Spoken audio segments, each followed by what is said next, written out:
진행을 한번 해보자. 이번에 이제 바로 지금 펴줄 거고. 사막을 건너는 법, 이거 지금 너희들이 프린트가 없다고 하니까 내용을 조금만 정리를 해주자면, 일단은 이게 지금 단편 소설이고 실존주의 소설이라고 얘기를 하는데, 그러니까 인간의 어떤 그런 존재의 유의미에 대해서 따지는 소설이라고 볼 수가 있어. 그래서 그 글을 읽다가 이런 거 혹시 느낀 적이 있어? 이게 도대체 무슨 내용을 말하고자 하는 것인가? 와닿는 사람이 있어 혹시? 아니면 아예 잘 모르겠다. 별 생각이 없는 거? 그냥 스무스하게 읽혔어?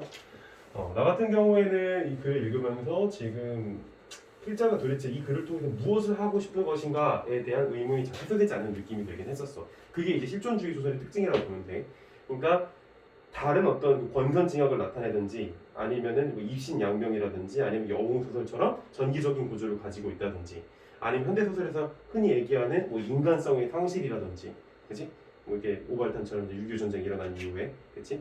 그리고 또 여타의 많은 현대소설처럼 뭔가 굉장히 비극적인 내용을 다룬다든지 좀 이런 내용이면 와닿는 게 많잖아. 네. 안 그래? 아무래도 인간의 정서, 감정을 다룬 내용이 확실하게 드러나기 때문에.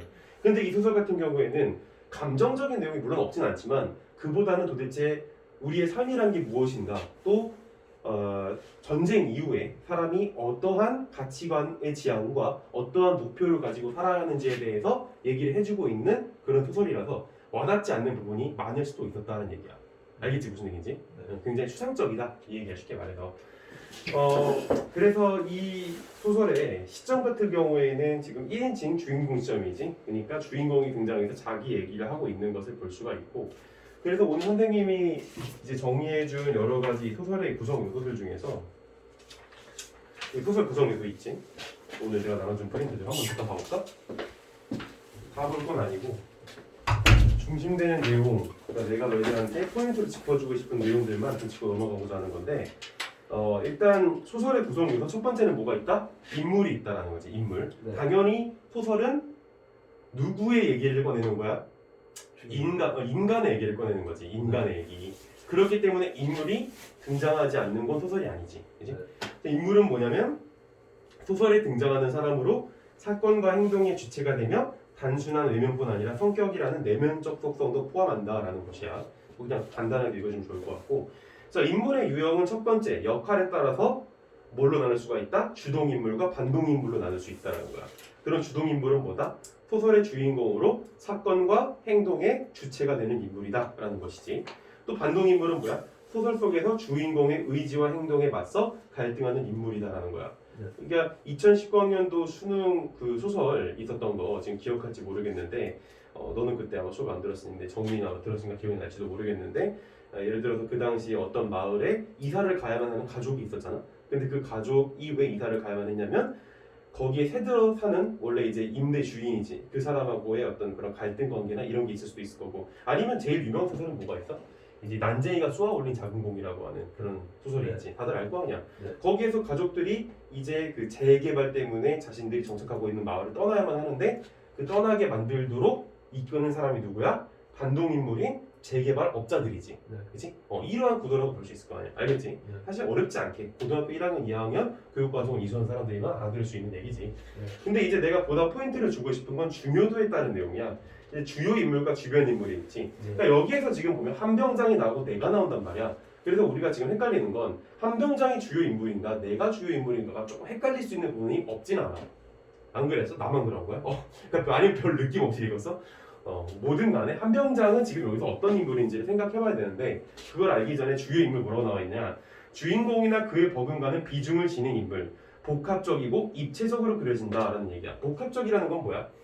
단편적이지 않다는 거지. 다양한 요소들을 가지고선 그 사람이 가지고 있는 외적 특성, 내면적인 특성을 다 아우러준다는 얘기가 될 거야. 이해돼 무슨 얘기인지? 네. 그게 바로 복합적이라는 얘기지. 입체적이라는 얘기도 사실 그러한 맥락상에서 비슷한 얘기라고 볼 수 있을 거야. 그치? 단편적이지 않다.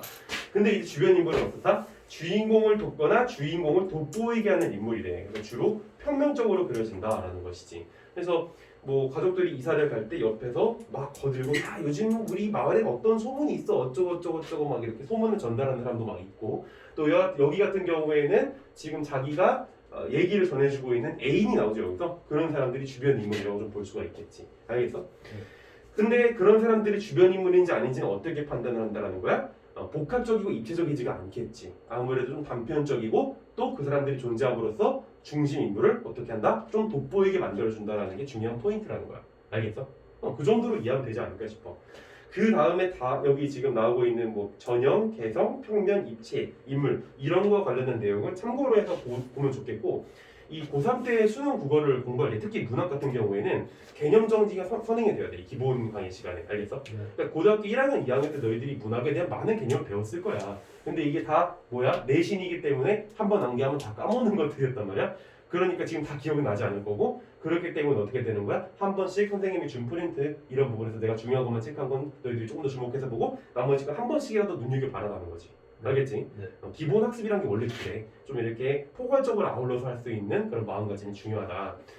자, 그 다음에 이제 소설 구성 요소 뭐 조금 더 중요한 것들은 이따가 나오면은 좀 보도록 하고 좀 읽었으면 좋겠어. 이건 내가 너희들이 한번 참고를 하라고 가져온 거기도 하지만 굉장히 중요한 컨텐츠들이 많이 등장하고 있기 때문에 참고를 했으면 좋겠고 자, 그래서 이제 서영은의 사막을 건너는 법과 관련돼서 내용을 들어가려고 하는데 좀 넘기다 보면은 내가 큰 가로로 해서 이렇게 서영은 사막을 건너는 법이라고 써놓은 부분이 있어. 거기를 펴보도록 해봐봐. 물론 지난 시간에도 내가 한번 이렇게 정리해준 것도 있지만 내가 오늘 너희들이 혹시라도 이렇게 안 가져올 걸 예상을 해서 한 번 더 이렇게 적어왔으니까 물론 좀 내용은 달라졌어. 한번 좀 보도록 해보자고. 자, 뭐 어쨌든 펴보고 자, 주제는 삶에서 느끼는 허무와 그것을 넘어서려는 인간의 노력이야. 자, 여기 지금 뭐가 등장해? 허무의식이라는 게 등장하지. 허무의식. 그러니까 기존에 아까 내가 말했던 소설들이 가지고 있는 인간의 정서를 다루는 권선징악이라든지 아니면 비극적인 결말이라든지 영웅적 일세계를 그린다든지 현대 사회에서 소외된 인간의 어떤 그런 인간성 이런 거를 다루는 소설들이 아니라 얘는 허무의식을 다루는 존재론적인 소설이라는 거. 그래서 실존주의 소설이라고 얘기를 아까 내가 한다고 그랬어. 기억나? 그래서 이 소설이 생각보다 와닿지 않는 부분도 많을 수 있다는 얘기를 했었던 거야. 내가 이런 식으로 지금 소설에 대해서 굉장히 이거에 대해서 접근을 할 때 많은 얘기를 하고 있는 이유는 그냥 읽자 이거하고 어떠한 감을 가지고 소설을 들어가는가하고 차이가 굉장히 극단적으로 차이가 나기 때문에 그런 거야. 쉬워. 쉽긴 한데 그러한 어떤 배경이 있는 것과 없는 것은 차이가 좀 크다고. 알겠어? 자, 그래서 계속 읽어보면 여기서 이해와 감상을 좀 봐보자. 자, 이 작품은 월남전에 다녀온 후 극도의 허무에 시달리는 주인공 나가 우연히 알게 된 한 노인의 이야기를 통해 삶의 허무와 그 극복에 대한 의식을 담아낸 소설이다 라고 얘기하고 있어. 뭐 여기 있는 걸 줄줄이 다 읽을 필요는 없을 것 같고 지금 나가 등장하는데 여기서 직접적으로 그 얘기가 등장하진 않았지만 이 사람은 지금 어느 전쟁을 갔다 온 거야? 베트남 전쟁을 갔다 온 거지. 너 베트남 전쟁 알아? 네. 그러니까 우리나라의 이제 현대사에서 두 가지 큰 전쟁이 있었지. 첫 번째가 한국 전쟁이지. 그리고 두 번째가 바로 이 소설의 배경이 되는 베트남 전쟁이야. 물론 이건 지금 베트남 전쟁을 하고 있는 전시 상황은 아니고 베트남 전쟁이 다 끝나고 한국으로 돌아와서 고국으로 돌아와서 느끼는 무슨 감각? 허무함. 그거를 지금 얘기해주고 있는 소설이라고. 알겠지? 그 이후에 허무함을 느낀다는 거야. 근데 너희들이 이제 고3 수험생이라면은 이거를 읽었을 때 딱 이렇게 읽고 허무? 왜? 이런 질문이 머릿속에 떠올려야 돼. 알겠어? 네. 소설을 읽을 때는 본인들이 왜 그러한가에 대한 궁금증을 반드시 갖고 들어간다는 거야. 그냥 읽으니까 읽는 게 아니라 왜 그런가? 자, 비단 여기서 지금 시작했을 때 차단된 나 자신을 느꼈다. 여기 차단된 나 자신을 느꼈다라는 이런 키워드가 있지. 굉장히 중요한 키워드였다. 그러니까 소설도 우리가 이제 외적 준거에 관련된 문제, 예를 들어서 보기를 주어주고 그걸 작품이랑 비교하는 그런 문제들이 있었지. 알아? 그런 문제를 풀 때 내가 보기를 보통 어떤 식으로 해결을 해? 키워드식으로 정리하는 얘기를 은근히 많이 한단 말이야. 마찬가지야. 지금 여기 소설에서도 허무함이라고 나타나는 것을, 그러니까 허무함을 보여주는 키워드, 차단된 나 자신, 이런 용어가 등장했을 때 그냥 별 생각 없이 그래 이런 게 아니라 대체 왜 그런가를 추적해 나가야 된다는 거야. 여기에서 비로소 이제 뭐가 있는 거야? 비로소 여기 Y에 뭐가 있는 거야? 이 Y에 대해서 응답을 해주는 거에서 뭐가 등장하게 되는 거야? 이 친구들 보소. 주제의식이지. 안 그래? 주제의식이란 말이야. 도대체 이 소설을 왜 쓰는지에 대한 주제의식. 비문학 같은 경우에는 물론 주제의식 당연히 엄청 중요하지만 실제적으로 문제가 풀려지는 데 있어서 중요한 것은 디테일한 내용에서 등장하는 변수들이었던 거야. 예컨대 우리가 지난주에 같이 봤었던 3D 애니메이션에서 이 물건이 돌아가거나 아니면 위로 이렇게 올라가면서 작아질 때 거기에 있는 질점이 서로 간격이 좁아진다 넓어진다? 차이가 없다. 기억나? 그러한 것처럼 어떤 변수 통제가 이루어지는 게 비문학의 핵심이라면 이 수능에서 문학이라고 하는 것은 주제의식의 발견이라는 것을 꼭 머릿속에 박아두길 바란다는 거야. 알겠지? 내가 문학을 애들한테 쉽다고 얘기하는 건 이거 하나만 발견하면은 충분히 문제를 풀어낼 수 있기 때문에 쉽다고 얘기하는 거지 밑도 끝도 없이 쉽다고 얘기하지 않아. 어려울 수 있어. 왜냐? 이게 발견이 안 되면 아니 물론 너희들이 이거 같은 경우에 다 맞췄을 수도 있지. 하지만 축하해. 축하해. 박수. 진짜. 근데 뭐 어쩌라고. 다음에 또 이런 식의 소설 나왔을 때 내가 맞춘다 보장이 있어? 없단 말이야. 그런 건 없어. 그러니까 이게 뭐냐면 내가 지금 다 작품 만들라고 계속 외적 얘기를 많이 하고 있는데 사실 제일 중요한 거야. 공부하는 데 있어서.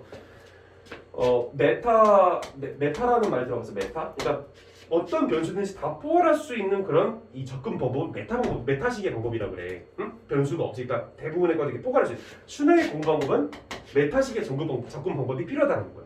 알겠지? 그냥 한 소설 읽고 그래 이게 아니라 내가 어떠한 상황에서 어떤 식으로 작품을 들어가야 되는지 어떤 식으로 글을 읽어야 되는지에 대한 관념이 확실해야 된다. 특히 이런 현대소설, 현대소설도 마찬가지고 고전소설도 마찬가지고 뭐가 중요하다? 주제의식이 중요하다는 얘기를 꼭 해주고 싶다는 거야. 이것만 잡고 들어가면 그렇게 어렵지 않다라는 거. 알겠지? 오케이. 자, 그러면 이제 여러 가지 얘기를 많이 했으니까 진짜로 우리가 여기 지금 본문 내용을 들어가 보도록 해보자고. 자, 조금 더 키우고. 자, 나는 집에 도착한 그 첫 순간에 베일에 가린 듯이 모든 삶을 여기 지금 이제 특별히 A라고 표시가 되어 있으니까 이제 시험을 볼 때는 이건 좀 실전적인 스킬이긴 한데 스킬도 아니지. 체크를 꼭 해주고 왜냐면 나중에 그 위치 잊어버리거든. 그래서 모든 삶을 모든 사람들로부터 차단된 나 자신, 이거는 아까 전에도 말했지만 이렇게 표시를 해두라 그랬지. 차단된 나 자신을 느꼈다 얘기를 하고 있고. 넘어가서 보면은 자, 집에서 맞는 첫날 아침을 나는 이상한 비현실감 속에서 맞았다. 지금 이상한 비현실감, 차단된 나 자신이라고 하는 키워드를 통해서 이 작가가 독자들한테 뭔가를 말해주고 싶다라는 걸 눈치를 빨리빨리 채줘야 돼. 왜? 그 안에 뭐가 있기 때문에? 주제의식이 있기 때문에. 알겠지? 네. 자, 이런 전선에서 전선이 뭐야? 전장이라는 뜻이지. 전쟁을 하고 있는 필드라는 거야. 그곳에서 두부장수 종소리, TV에서 흘러나오는 노랫소리, 수돗물이 넘치는 소리가 웬일일까? 자, 이게 지금 소설에서 소재의 중요성인데 이 소재의 중요성에 관련되어서도 내가 정리를 해뒀어 오늘. 그거를 지금 내가 어디다가 얘기를 해놨냐면 소설의 그 소재에 관련된 내용들. 잠깐만, 이거 내가 정리를 해놨는데 너무 오늘 내가 프린트를 많이 나눠줘가지고 나도 지금 위치가 헷갈리기 시작했어. 소재 이거는 좀 이따 아마 문제 풀면서 나올 거야. 일단 넘어가자. 자, 어쨌든 간에 이런 거 체크를 해줘야 돼. 봐봐. 전선에서 두부장수 종소리, TV에서 흘러나오는 노랫소리, 수돗물이 넘치는 소리. 생각을 하는 말이지. 그냥 있는 게 아니라 전선 그리고 이 뒤에 나오고 있는 두부장수 종소리, 노랫소리. 특별히 이 사람이 지금 심상을 많이 활용하고 있지. 감각적 심상을. 그리고 수돗물이 넘치는 소리. 계속 소리 얘기를 하고 있는데 이것들에 대해서 뭐라 그래? 웬일일까 하고 얘기를 하는 것이지. 즉 뭐를 느끼는 거야? 이 두 개 사이에서 이질감을 느끼는 거지. 이걸 좀 어려운 용어로 뭐라 그래? 생경함이라고 얘기를 하지. 들어봤어? 굉장히 생경하다, 생소하다. 오케이? 똑같은 말이야. 이걸 지금 느끼고 있다라는 거야. 그래서 어떻게 하라고 우리는 지금 소설에 읽을 때 왜? Why? 이 문제의식을 갖고 들어가란 말이야. 계속해서. 자, 중얼거리며 주위를 둘러보았던 것이다. 이런 전선에서, 그러니까 이 풀어서 설명해주고 있는 것 같은데 이런 전선에서라는 느낌은 어떤 긴박한 위기에 대처한 긴박한 위기라는 얘기도 나오고 있고 생생한, 위로 올라가서 생생한 의지였다. 대처하기 위한 생생한 의지였다. 그것은 아직도 내 몸에 밴 전쟁 냄새였다 라고 얘기하고 있지. 자, 뭐라고 얘기해? 아직도 내 몸에 밴 전쟁 냄새. 그러니까 이 사람은 어디를 지금 갔다 온 거야? 전쟁터를 갔다 온 거고 지금은 전쟁터야 아니야? 아닌 것이지. 그러니까 이 사람이 지금 굉장히 이질감을 느끼고 있는 것을 확인할 수가 있는 거야. 그리고 여기에서 이 사람이 전쟁터가 아니라는 것을 알려주는 중요한 표지들이 있어. 바로 무엇이야? 여기지. 아직. 그지? 아직도 내 몸에 밴 전쟁. 그러니까 아직이라고 우리가 얘기하는 것은 어떤 상황에서 우리가 아직이란 얘기를 해? 뭔가가 변하지 않았을 때 아직이란 얘기를 하지. 아직 이루어지지 않았을 때 뭔가가 변화가 이루어지지 않았을 때 아직은 변화가 없어 라는 얘기를 하는 거잖아. 마찬가지로 이 사람한테는 지금 변화가 있어 없어? 전쟁 이후에 없다는 거야. 심리적 변화가 없다는 거지. 이런 거를 굉장히 민감하게 캐치하는 걸 연습을 하는데 빨리 읽을 필요가 없다라고 지금 몇 번 얘가 맨날 얘기하는 거 중 하나인데 빨리 읽을 필요가 없어. 천천히. 그래서 내 몸에 밴 전쟁 냄새였다. 내 몸에는 전쟁 냄새가 배어 있구나. 그러니까 나의 심리적 상황 또 심리적 위치는 바로 전선이라는 것이지. 알겠어? 나의 심리적 위치는 전선에 있다는 걸 잊지 말아야 한다는 거야. 이게 굉장히 중요하다는 것이지. 그런데 두부장수 종수 또 나오지. 유행가 소리 따위를 의식했을 때 나는 뭔가 맥이 탁 풀리는 것 같았다. 맥이 탁 풀리는 것 같았다. 자, 이 사람이 여기에 심리적인 위치가 있기 때문에 이런 식의 소리를 들었을 때 어떠함을 느끼는가? 맥이 풀린다라는 것을 느낄 수가 있고 사실 우리가 지금 사막을 건너는 법에 어느 정도 외적 이야기를 들었기 때문에 이거에다가 맥이 풀린다라는 이 표현에다가 어떠한 감정을 대입시킬 수가 있는가? 바로 이거지. 허머. 이해돼? 허머다라는 거 굉장히. 그러니까 쉽게 말해서 너희들 요즘에 자주 쓰는 말 있잖아. 뭐 현타 느끼는 거 현타. 알겠지? 그래서 나의 안에 있는 긴박함에 비해서 밖은 너무나도 무의미하고 이제 중요한 키워드가 등장하지. 또 태평스럽고 또 어쩌면 패덕스럽기까지 했다라고 하고 있어. 굉장히 패덕이 뭐야? 덕이 이게 그 한자로 덕이 있다 할 때 그 덕자야. 그러니까 뭔가 도덕적이지 않다라는 얘기야. 내가 느끼기에는 굉장히 패륜들 같다. 약간 이런 식으로 얘기를 하는 거지. 자, 그러면 여기서 우리가 판단할 수가 있지. 뭘? 이 사람이 이 외적 상황인 종소리, 노랫소리, 뭐 어떤 소리 이런 것들에 대해서 맥이 풀리고 또 굉장히 뭐라 그래? 무의미하고 태평하고 패덕스럽다. 긍정적 인식이야? 부정적 인식이야? 당연히 부정적 인식인 거지. 이 사람은 그러니까 우리가 이제 이렇게 생각할 수 있잖아. 전쟁터는 안 좋은 거 아닌가? 그치? 근데 오히려 이 사람은 이거에 대해서 어떻게 생각하고 있는 거야? 긍정적으로 생각하고 있는 측면이 분명히 있다는 거 확인할 수가 있다는 것이지. 자, 남이도, 그러니까 남이가 등장하지. 바로 얘가 누구야? 주변 인물인 거지. 내가 중심 인물인 거고. 자, 남이도 학교 공부도 또 나로부터 그토록 수많은 밤을 앗아갔던 아틀리에도 예외일 수는 없었다. 아틀리에라고 하는 건 베트남에 있는 어떤 지역이겠지. 자, 나는 그것들과의 관계를 다시 시작할 하등의 흥미도 관심도 없었다. 나날이 권태스럽고 짜증나기만 했다. 자기의 감정을 아주 직접적으로 표현하고 있기 때문에 이런 부분에서 우리가 점점 뭘 파악할 수가 있는 거야? 이 사람의 감정을 파악할 수가 있는 거고 그 감정을 토대로 해서 우리가 지금 찾고자 하는 주제의식에 한 걸음더 다가갈 수 있다는 거야. 알겠지? 후설을 이처럼 하나씩 분석해가면서 읽는 연습을 지금 해주길 바란다는 거.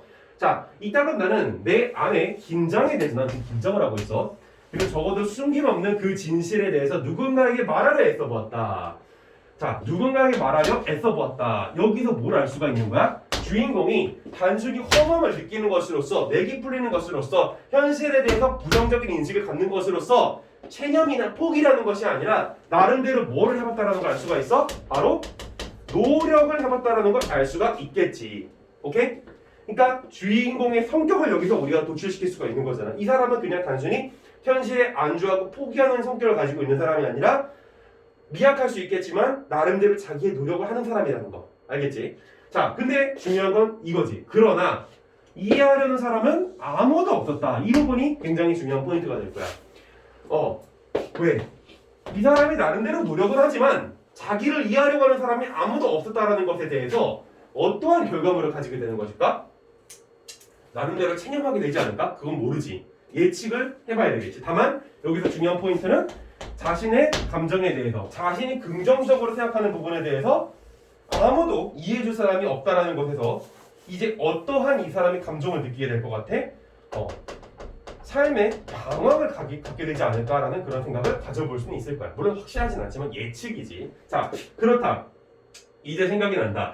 며칠 전 다방에서의 일이 카페지 카페. 그 당시 카페는 다방이었으니까 다방에서의 일이 실내엔 담배 연기가 꽉 차 있었고 선정적인 히스키로 허스키인가? 네. 허스키로 여기 잘린 거 아니야 이게? 아무튼 허스키로 어떤 여자가 느린 곡조로 노래를 들려주고 있었다. 어쩌다가 내가 남이에게 그 얘기를 들려주려고 했는지 알 수가 없다. 나는 다음과 같이 그 얘기를 시작했다. 아까 이 사람이 애써 보았던 노력의 일환이 여기서 등장하고 있는 걸 볼 수가 있는 거야. 자, 넘어가자. 자, 나는 지우고 여기.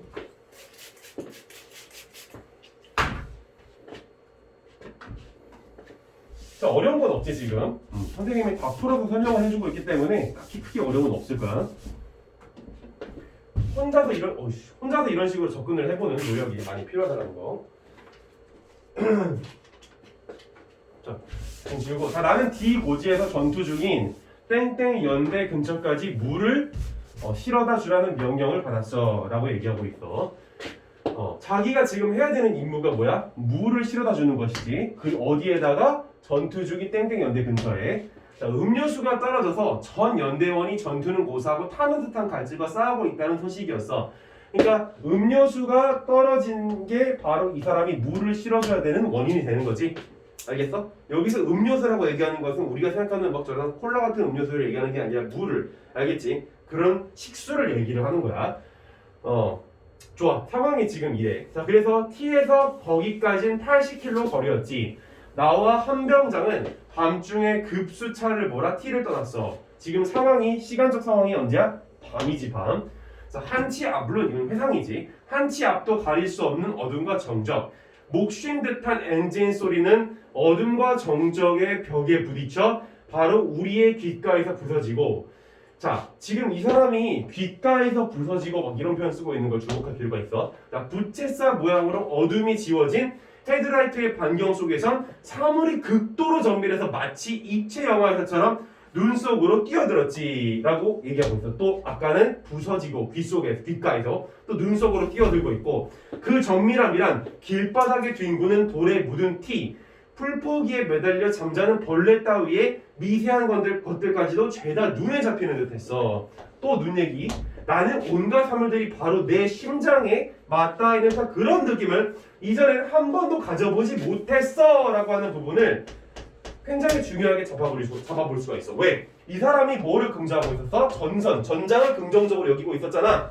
왜 그랬는지에 대한 이유를 얘기해주고 있는 거야. 뭐래?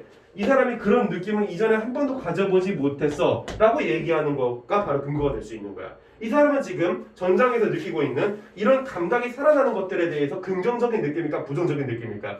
맥락을 통해서 유추해 보면은 어때? 긍정적이지? 우리의 인식하고 다르다는 거야. 전장이라고 해서 부정적인 게 아니라 이렇게 내가 온 감각이 살아있는 듯한 느낌이 본인이 인생을 사는 무의미가 아니라 의미를 부여하고 있다는 거야. 이해돼? 그런 식으로 읽어주면 어렵지 않게 지금 소설을 볼 수가 있다는 거야. 자, 이따금씩 여우나 늑대 따위들이 길을 횡단하여 쏜살같이 사라지곤 했어. 어둠 속에서 한가로이 떠돌던 나방이 떼들은 갑작스런 불빛에 방향경각을 잃고 윈도우의 머리를 부딪혀 빗방울처럼 떨어져 죽었고, 나는 운전하고 있는 한병장의 팔을 건드리며 유리창을 가리켰지. 그는 겁에 질린 헬쓱한 표정으로 그는 겁에 질려있지. 나를 힐끔 곁눈질했을 뿐이야. 그렇지. 혈관 속을 움직이는 피에 선회마저 느낄 듯한 이 비상한 감각. 자신이 지금 굉장히 감각이 많이 올라와 있다는 걸 볼 수가 있어. 그리고 심연에서 샘처럼 솟아오르는 넘칠 듯한 생동감이 없이는 저 유리창에 부딪혀 죽는 나방이 따위야 아무것도 신기할 것이 없지. 그리고 라고 생각하면서 나는 혼자서 방긋 뭐 했다고? 웃었어. 그러니까 소설을 읽을 때는 이런 식으로 중요한 키워드를 위주로 어떠한 감정과 어떠한 생각을 가지고 있는지를 추적해 나가면서 뭐를 계속 보려고 해야 되는 거야? 주제의식을 가진다는 거야. 따라오겠어? 굉장히 지금 중요한 얘기들 많이 해서 소설에 대해서 앞으로도 이런 접근들을 많이 할 텐데, 자신이 웃었다라는 것에서부터 전장터에서 느끼는 자신의 감각의 생동감을 긍정적으로 보고 있다는 거. 즉 여기에서 이 주제의식이 조금씩 나오기 시작하는 거야. 이 사람은 자신이 살아있는 느낌을 찾고자 노력하는 거죠. 알겠어? 이게 굉장히 중요한 포인트다라는 것을 확인할 수가 있겠지. 넘어간다. 자, 이제 A지. 자, 한병장이 다시 얼굴을 희끗 놀리며 잡아들리는 듯한 목소리로 말했어. 차이병은 무섭지 않나? 아니요. 아니요, 전혀. 그러니까 전혀라는 거지. 대단하군. 여기선 적이 언제 어디라도 나타날 수 있지 라고 얘기하고 있어. 저는 적보다 진정으로 무서운 건 무감각이라고 깨달았습니다. 와, 이거 되게 중요한 얘기 아닌가? 이 사람이 무서워하는 것은 전쟁에서의 죽음이 아니라 자신의 감각이 다 죽어가는 것, 자신이 살아있다라는 것 느낌을 얻지 못하는 걸, 그러니까 그 무감각을 굉장히 두려워한다는 거야. 알겠어? 그러니까 이 소설은 어떻게 보면 내 생각인데 이분법적인 그런 구도가 좀 확실하게 느껴지는 게 있어. 왜? 뭐에 대해서 긍정하는지, 뭐에 대해서 부정하는지가 너무 확실하기 때문이야. 그렇지 않아? 이 사람이 긍정하는 건 전장터에서 느끼는 삶의 느낌인데, 부정적으로 보는 건 전장터가 아닌 일상생활에서 느끼는 권태로움을 굉장히 부정적으로 바라보고 있다는 것을 확인할 수가 있는 것이고, 그렇기 때문에 이런 허무의식을 다루고 있는 실존주의 소설이라는 걸 확인할 수가 있다는 거야. 이해돼? 네. 오케이. 자, 넘어가. 아직 끝나지 않았지? 끝났나? 아니지. 네. 자, 무감각이라 깨달았습니다. 까지 읽었고, 중요한 부분. 사실 그것만 읽어도 A는 어느 정도 해결이 된 거긴 한데, 그래도. 자, 나는 제대하면 곧장 결혼할 거야. 언제입니까, 제대가? 석 달 남았지? 저는 지금까지 마치 꿈을 꾸다가 깨어난 것 같아요. 자, 뭐래? 자신이 꿈을 꾸다가 깨어난 것 같대. 이 사람은 전장터에 대해서 계속 긍정적으로 얘기하고 있다는 걸 여기서 캐치하지 못했다면 이 소설을 제대로 읽어줬다고 볼 수 없겠지. 이곳에 온 뒤로 바로 생명의 한가운데를 관통하는 느낌입니다. 난 이런 게 너무 중요하던데. 그치? 이렇게 소설을 읽었나요? 키워드 중심적으로 이 사람이 뭐를 지금 지향하고 있는지를. 그런데 중간에서 엔진이 고장났지. 몇 시간 지체하고 나니 벌써 동이 트더군. 이제부터 정말 위험이 시작될 것이라 싶더군. 왜냐하면 적의 정찰 비행이 발견되면 공중 사격을 받을 우려가 있는 데다 불볕 같은 폭염이 사정없이 쏟아져 그것 또한 견디기 어려운 문제였지. 하지만 이 사람은 이런 거 다 좋아하는 것 같아 지금. 그래서 넘어가서 중략 나왔고, 자, 여기서 한 가지 좀 얘기해주고 싶은 부분이 중략 나오잖아. 그치? 왜 중략을 넣었을까? 앞에서 지금 전개되고 있는 소설의 그런 흐름이 뭐 딱히 큰 변화가 없었다는 거야. 근데 여기는 왜 써놨을까? 그런 중략 안 하고? 변화했기 때문이겠지 뭔가가. 그런 감각을 캐치하고 들어갈 필요가 있어. 화이팅 얘들아. 자, 지우고.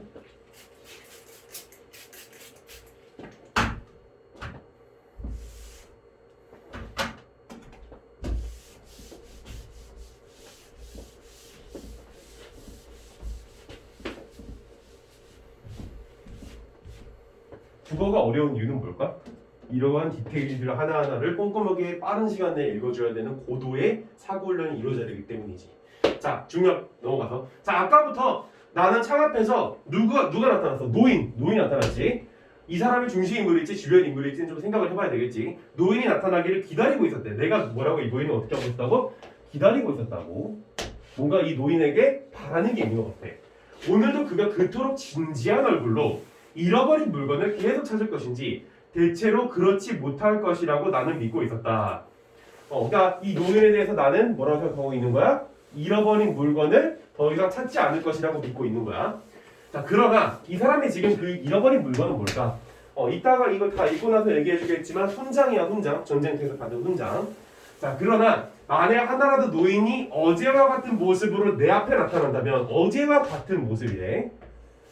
내 앞에 나타난다면 무료한 가운데에서도 어떤 안정성을 획득하고 있던 나의 생활은 송두리째 무너질지도 모른다. 자, 이 사람은 지금 어떻게 된 거야? 전장터에서 이제 전쟁이 끝난 다음에 이런 일상으로 들어왔는데, 처음에는 이걸 굉장히 맥이 풀리고 부정적으로 바라보고 있었지만 지금은 어때? 무료한 가운데서 어떤 안정성을 획득, 어떤 안정성. 그러니까 이제 적응을 하려고 하는 거야, 이 사람이. 이런 무의미에 대해서. 근데 이 사람이 어제와 같은 모습, 뭔가 삶의 의지를 갖고 있는 모습이라고 추측할 수가 있겠지. 그런 모습으로 내 앞에 나타나면 어떻게 할 수 있다고? 어떻게 될 수 있다고 내가? 그런 어떤 안정성이 손들이째 무너질지도 모른다. 즉, 이 노인을 봄으로써 기존에 내가 가지고 있었던 것처럼 전선에 대한 긍정적인 그런 의지와 감각이 또, 그러니까 삶에 살아있다는 느낌을 받는 그 느낌을 갖고자 하는 그런 추구가 다시 생길지도 모른다. 그런 얘기인 거야. 이해돼? 오케이.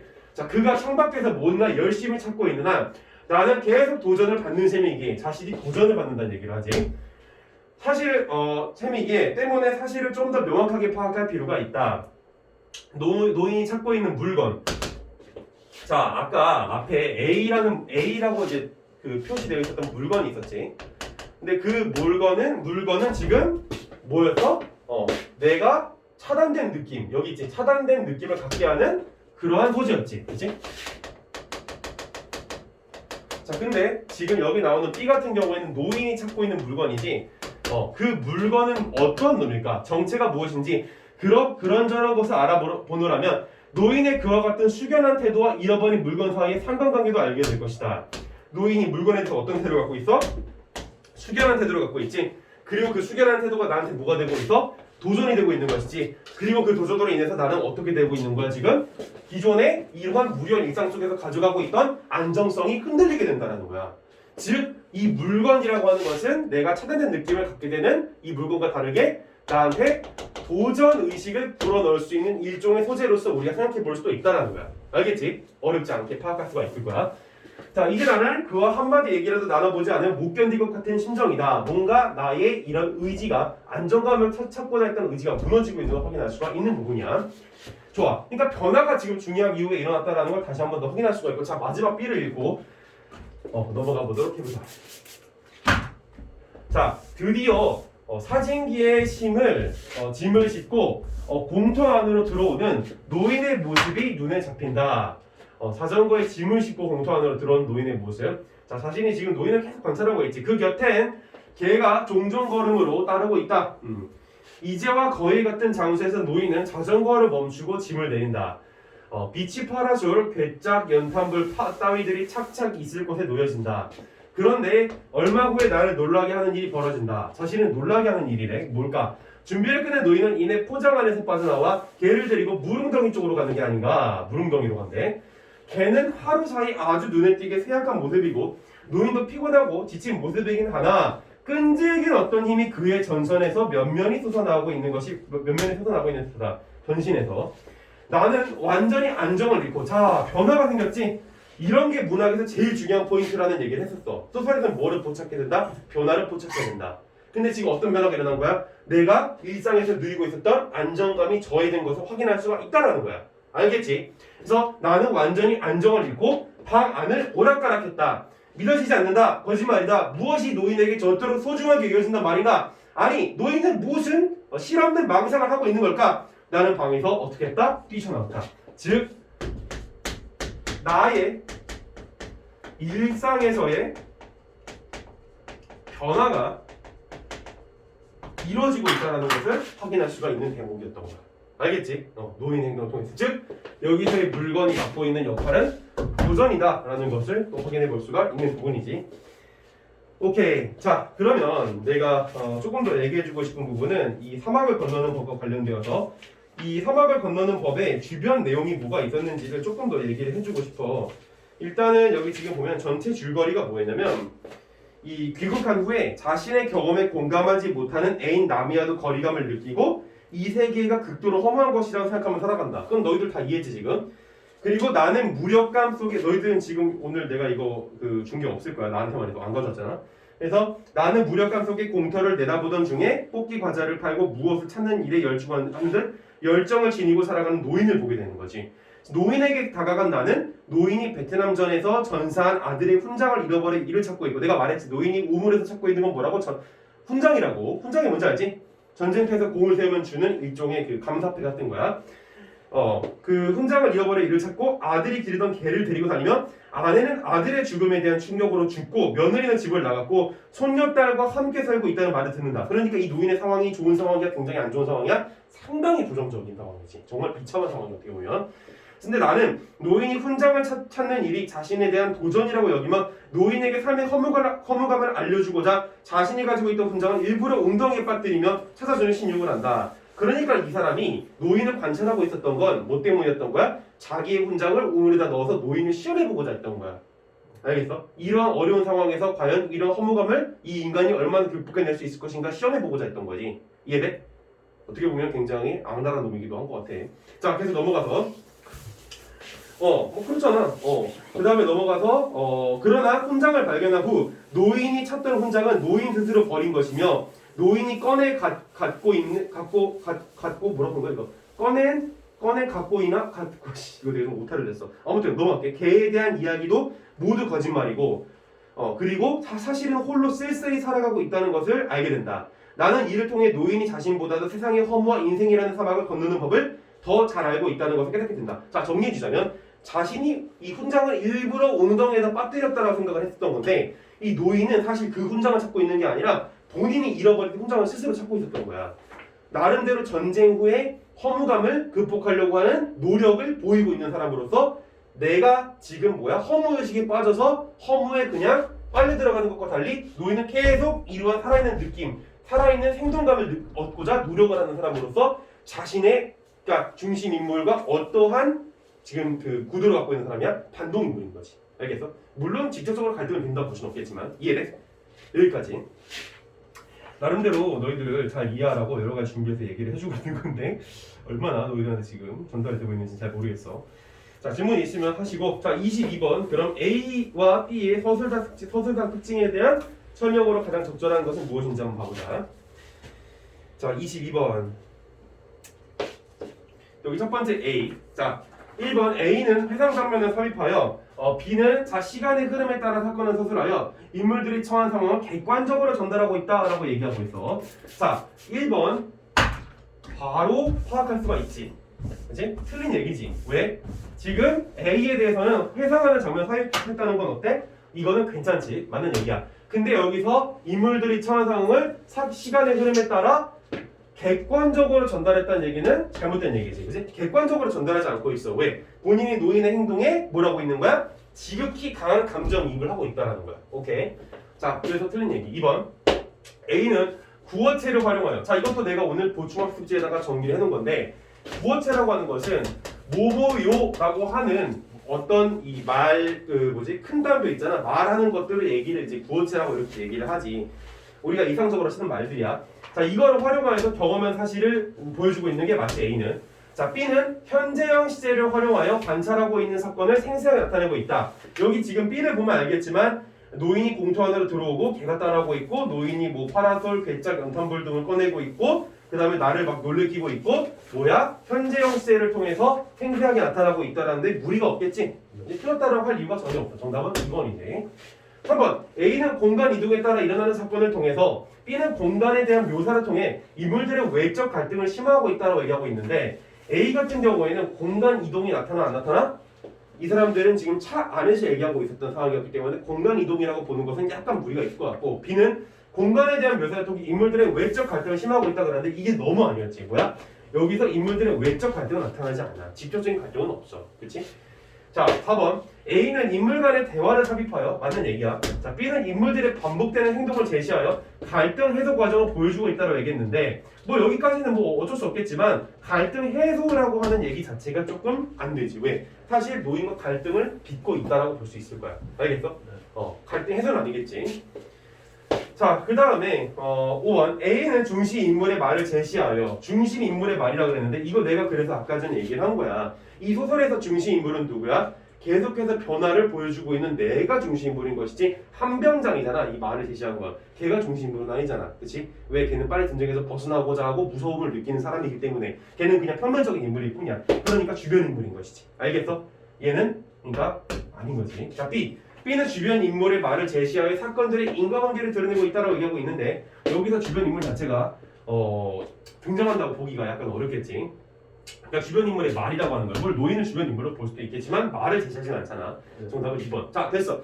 그 다음 23번. 윗글에 대한 이해로 가장 적절한 거. 그냥 이건 간단한 문제지. 이건 되게 중요한 문제인데 이거 간단한 문제인데 자, 넘어가기 전에 오늘 내가 너희들한테 정리해줬던 이 문학 정리 관련된 그 프린트를 한 번만 더 보자면 이거 내가 오늘 나눠줄 프린트. 여기에서 내가 지금 사막을 건너는 법과 관련되어서 문제들을 조금 정리해놓은 게 있어. 일단 22번에서 여기야 최고원 점 바로 위에 그 문제별 키워드 정리 및 해석 그 파트인데 거기에서 내가 뭐라 써놨어? 회상이 뭐라고? 지난 일을 돌이켜 생각하는 거라고 얘기를 했어. 이 정도는 다 알 거야. 그 다음에 객관적 서술이 뭐야? 아까 전에 이 사람이 현지형 어미를 사용해서 객관적으로 서술한다는 표현이 나왔잖아. 객관적 서술이 뭘까? 보면 알겠지만 자기와의 관계에서 벗어나 누구의 눈? 제3자의 입장에서 사물을 보는 걸 객관적이다라고 표현하는 거야. 이해됐어? 어렵지 않게. 그리고 주관적 서술을 내가 거기다 써놨는데 주관적 서술은 뭐야? 자신의 견해나 관점을 기초로 하는 것이 주관적 서술인 거야. 그러면 이 소설의 전반적인 그 서술 방법은 객관적 서술일까 주관적 서술일까? 당연히 주관적. 엄청나게 주관적이지. 다른 거였어. 엄청나게 주관적이지. 그치? 막 얘가 뭐라 그래? 맥이 풀린다. 겁나 막 뭐라 그럴까? 그 패덕하다. 그치? 차단된 나 자신이다. 계속 견해를 피력하잖아. 오케이? 이걸 어떻게 객관적으로 봐? 그건 절대 그러면 안 돼. 자, 그 다음에 구어체. 여기 내가 써놨지? 구어체 뭐라고? 그래서 쓰는 말투가 아니라 일상적 대화에서 쓰는 말투. 뭐뭐 요 같은 거. 알겠지? 이런 포인트들을 조금 더 기억을 잘해줘. 이런 공부가 잘 이루어져야 돼, 지금. 오케이. 그래서 이제 3번부터는 간단하게 보고 다음 최고운전으로 넘어가면 될 것 같은데, 자, 윗글에 대한 이해, 내용 일치 바로 보도록 해보자. 1번. 나는 일상을 번태롭고 짜증나게 느끼는 상황에서 남이를 만나 전쟁의 경험담을 전한다. 그냥 맞는 얘기 아니냐? 자신이 뭐 한 거야? 나름대로 이런 허무감들에 대해서 극복하고자 하는 의지를 보여줬던 일환이었던 것이 정답은 1번이지. 2번. 나는 디고지를 향하는 도중. 여기서 디고지를 향하는 도중 음료수가 떨어져 곤란함이 가중된 상황에 처한다고 그랬는데 음료수가 떨어진 건 나가 아니라 지금 그 연대지. 여기 디고지에 있는 연대. 그렇기 때문에 아예 주치 자체가 틀려버린 그런 진술이 될 거야. 3번. 나와 한병장은 어둠을 밝히는 헤드라이트로 인해 적의 정찰 비행이 발견되어 공격을 받는다라고 그랬는데 공격을 받진 않았어. 그럴 위험이 있다라고만 얘기하는 정도로 끝났을 뿐이야. 자, 그다음 넘어가서 3번. 4번이지. 나는 임무 수행 중에 결혼할 계획을 밝히며 나가 아니지. 누구였어? 결혼할 계획 밝힌 건 한병장이었지. 그러니까 주체에 대한 판단 너무 간단한 거니까 이 정도면 될 것 같고. 5번. 나는 전쟁에서 귀환한 후 자신의 긴장감을 이해해주는 사람들을 만난다는 사실에 생동감을 느낀다고 그랬는데 만난 적이 없지. 남이조차도 자신을 이해해주지 못했다라는 그러한 어투로 얘기를 많이 했었어. 자, 24번 A, B에 대한 이해. 되게 중요한 문제였어. 왜? 어려워서? 그건 아니야. 어려워서 중요한 게 아니라 이 소설의 가장 중심되는 내용을 묻고 있는 그런 문제라는 거야. 알겠어? 얘는 자신의 허무함을 심화시키는 놈이고 얘는 자신의 허무함을 극복시키는 놈이지.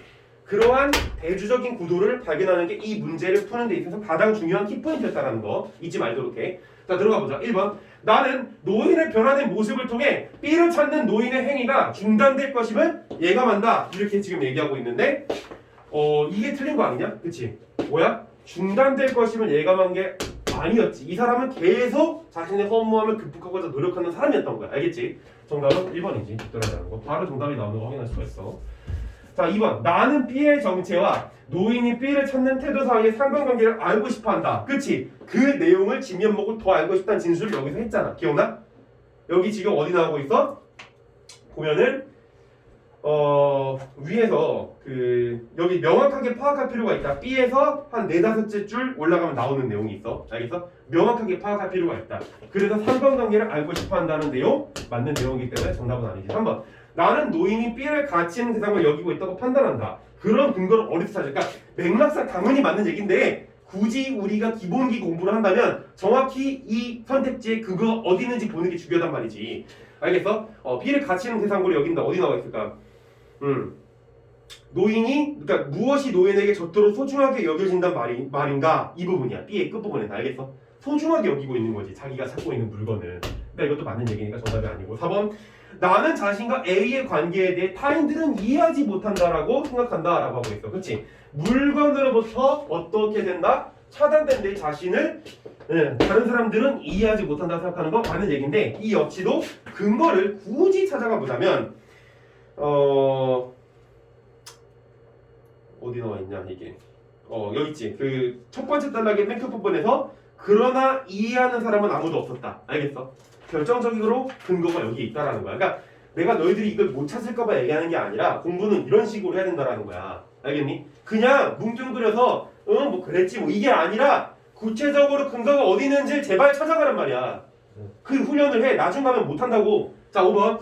나는 A로부터 소외된 상태, 노인은 B를 상실한 상태. 너무 많은 얘기. 그래서 정답은 1번. 왜 이렇게 쉽게 풀리는가? 주제의식이 확실하기 때문에 그래. 알겠어? 여기에서의 주제의식은 뭐라고? 일상에서 느끼는 허무함과 그거를 극복하고자 하는 노력이라고. 알겠어? 그러한 구도에서 봐야 돼. 허무함과 허무하지 않은 것 사이의 구도로. 그러니까 이런 문제는 이제 주제의식 때문에 너무 쉽게 풀리는 거야. 하지만 이게 없었다면 어땠겠어? 어려워. 상당히. 오케이? 자, 25번. 마지막에 이제 보기를 참고하여 윗글을 감상한 내용으로 적절하지 않은 것은 물어보고 있지. 지우고. 자, 외적 준거에 따른 감상 문제야. 어려운 문제였지 사실. 이건 나름대로 조금 어려움이 있는 문제야. 지금 나오고 있는 이 소설의 4가지 문제 중에서 애들이 가장 어려움을 느끼는 문제였지. 자, 보면은 하지만 이제 정답이 나오는 거 보면 어렵지 않다는 걸 확인할 수는 있는데 본인이 혼자 하려고 그러면 좀 어려움을 느낄 수 있지. 자, 이거 틀린 사람 혹시 여기 있어? 너원? 자, 본다. 자, 이 작품은 신체의 감각을 활용해. 감각을 활용해. 아까 감각 기억나? 감각 왜 이렇게 얘기 많이 했어? 본인의 살아있는 느낌을 받는다라는 걸 강조하기 위함이었지? 그래서 이걸 활용해서 나의 체험을 다양하게 형상화한다. 자, 형상화가 뭐 하는 거야? 나의 체험을 이러한 느낌으로써 대표적으로 표현해 준다라는 거야. 알겠어? 무슨 느낌인지 들어? 예를 들어서 내가 지금 수업을 하고 있을 때 내 느낌이 어떤 거 같아?